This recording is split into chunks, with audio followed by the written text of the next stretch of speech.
So after 9 rounds of Tata Steel Chess, let's do a comparison here between Vidit Gujarati and Alireza Firouzja. Both played 9 games, but Vidit, as we can see here, has made 8 draws and 1 win. And yes, that is pretty boring, but it's not even that uncommon at these elite level events. They can be fairly dry, but not Alireza. He is taking a sledgehammer to the rules of chess engagement in the conventional sense, and he is trying to rip everyone's head off every game. He's only made 2 draws, and today's game is no exception. We see blood on the board here, such a sharp variation, love it. His opponent is the German Grandmaster Alexander Donchenko. What a name, wouldn't want to mess with that guy in a dark alley on a cold night, chessboard and clocks flying, would ya? Alireza with black here, and after d4, d5, c4, e6, Queen's Gambit declined, things soon sharpen up. We get the exchange variation. This is round 9 by the way. Now bishop g5, and I'm drawing on the board the most common moves here. The solid ones. What would Vidit play? Or draw Nishgiri? Infamous for making a ton of draws at a candidates tournament one time. Well, not Alireza, he goes for a sharp one with bishop b4.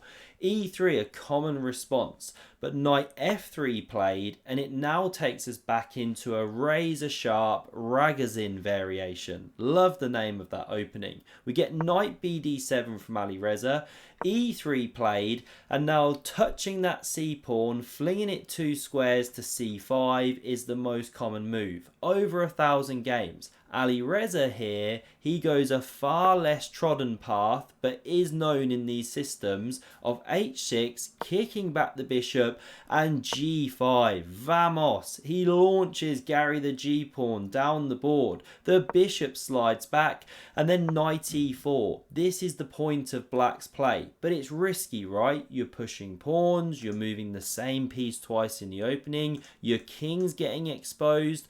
But what we see here is Alireza gets the bishops. Now, this knight is especially pressured, but Donchenko goes knight d2. You know, these guys, GMs and the 2600 plus, they know their openings. I mean, we're all thinking, what the hell? Are you not shedding a pawn? Well, after rook c1, you can take here, you can go here, options.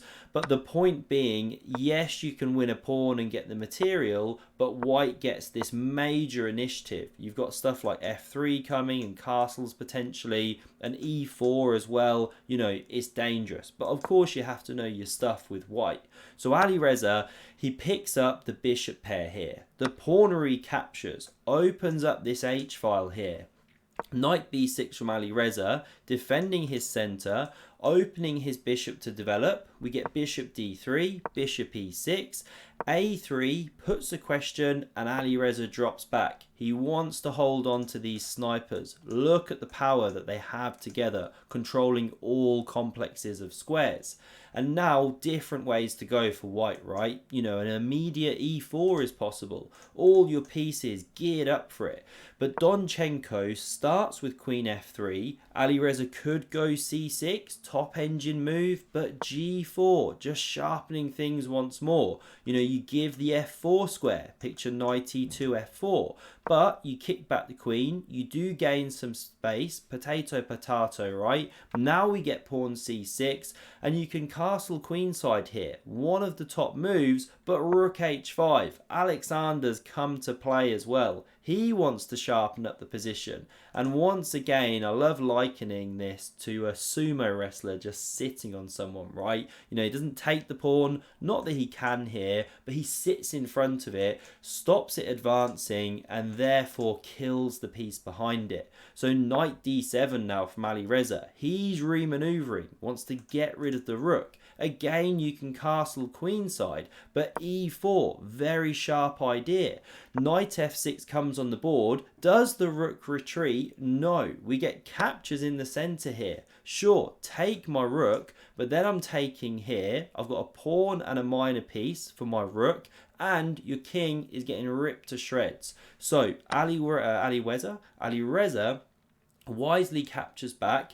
Now we see the rook retreat and king to f8. Alireza is not castling the king. He's gone full lunatic mode in this game. Love to see it. And we're going to dive in on that. Some etymology for the day, right? Where does the word lunatic come from? Well, in case you didn't know it, it's derived from the word lunar, related to moon. Actually comes from Latin lunaticus, apparently, meaning moonstruck. Isn't it amazing the stuff you can learn on YouTube? Great education. Sure, sometimes you go down a rabbit hole and the algorithm starts suggesting you some weird and wonderful stuff based on your previous clicks. But hey, you can learn such fantastic stuff. And if you find this channel educational, then do consider subscribing to never miss a future video. Now back to the chess here. So after this move of king to f8, we now get queen e3. Computer not a fan. It liked the queen there. Maybe castle queenside, move the knight. And I am being a bit playful here about Alireza not castling because of course he couldn't castle. He had to stay with the pawn with the rook. So he's bringing the king around by hand, and actually he's doing quite well in this position. But I love how, he's just mixing it up, right? Not playing in conventional ways. He's like Magnus Carlsen's apprentice out here. So we see knight b5 now on the board, hitting this bishop here. And Alireza, he just overcomplicates now. Bishop e7, bishop f8, the move of the day, the order of the day to save the bishop pair. But Alireza goes rook c8. It's a tricky move. It offers this pawn. Why wasn't it captured? Well, this is the big idea. You're swinging. So knight b5, recycling, saving the knight. But then the rook comes here, and actually white now has huge problems down this file. You're basically losing your queen in these lines when I look into this stuff, because the queen's run out of squares. Where does it go? You can come to f4, but then you lose a whole bishop. So something like this, sample line.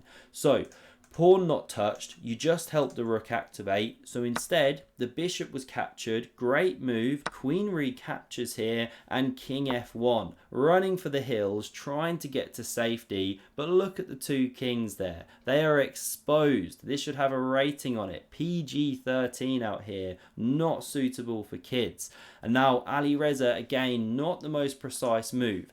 The queen actually sits nicely on d6 here, covering the f4 square. We're going to see the importance of that, because queen b6 played, does I b2, rook b1 covers. Love it when I can clearly explain a move and a counter move, right? Commentator's dream, earned my fee. Now we get bishop d7, clearing the e-file, preparing to bring the c rook, not this rook of course, has to stay with the pawn.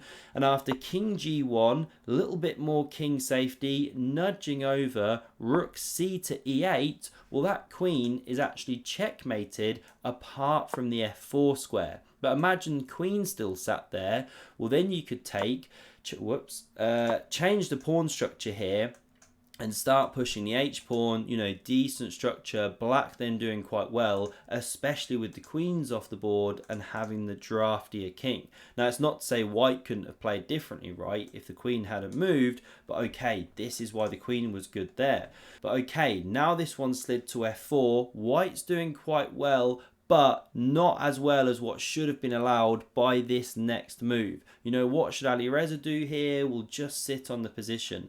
a6, rook c8, a weird rook shuffle back is one idea, but he goes for bishop b5. Such a subtle position, because in some lines I've clicked around, that's a good idea. But the problem here specifically is that now this bishop comes to f5, and who's just majorly improved a piece the most? Look at the pressure on this pawn now, and you can't come back to d7 or takes, knight takes, and the queen picks up the g-pawn here. So what does Alireza do? Well, he comes to e2 to cover. h5 possible, but then you give up this square. I mean, we do see it soon. We won't go down that rabbit hole. Complicated game. Now rook h4, intensifying the pressure here, and Alireza plays queen to b5. He's looking for bishop d3. Hitting these two, therefore forcing an exchange, and that's why rook c1 is played. Excellent move in response, because now if bishop d3, well, we're going to see, because it was played in the game.